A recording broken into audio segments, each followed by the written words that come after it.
In our last shot, we looked at the anatomy of a project failure. Today, we're going to look at the reasons behind it. The first one is the network effect.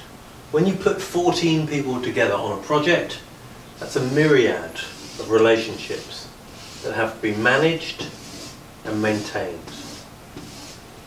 14 people create 90 relationships. It's just unworkable. At the same time, everyone is looking towards the leaders, the big individuals in the room, for guidance and for governance. However, inside their heads, there's another battle going on. For every investment, they're seeing that much benefit psychologically. However, the downside of such an investment is this great loss or perception of loss. It's asymmetric and it's quite often 4 to 1. So these leaders need help and encouragement to make these steps. Despite knowing these theories, we persist to put big groups together. So I recently learned of a community of practice that came together from a business. Up and coming people working together for the first time. In this case, over 9 months, this group did 332 hours with no discernible outcomes. So why did that happen?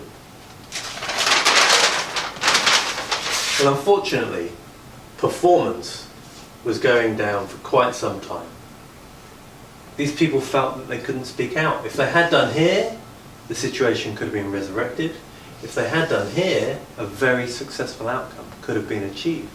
So what went wrong? It's not as simple as just saying it's the network effect or it's a leadership issue. The concept of fit and truce explains why people comply as opposed to push forward and run towards problems. There's no jeopardy, and this promotes an environment for political correctness. At the same time, people do their own things. That feeling of interdependence isn't quite there in these groups. As well as that, sharing is also very uncomfortable because of a fear of loss of power. So that fear of loss and aversion, it comes into play here. Competition. We compete. We see ourselves in a race with the other people in the groups to get ahead. Narrow incentives. The skewing of our incentives fails to produce the outcomes that the business really desires. Not enough thought has gone into them. The network effect again comes into play. We're too busy. If we've got 4 or 5 projects on the go, each with 90 relationships to maintain, it's just too much.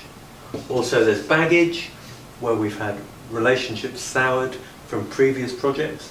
So that's why we have project failure. However, we need to look at the systems that sit behind this as well. And that's what we're going to do next time.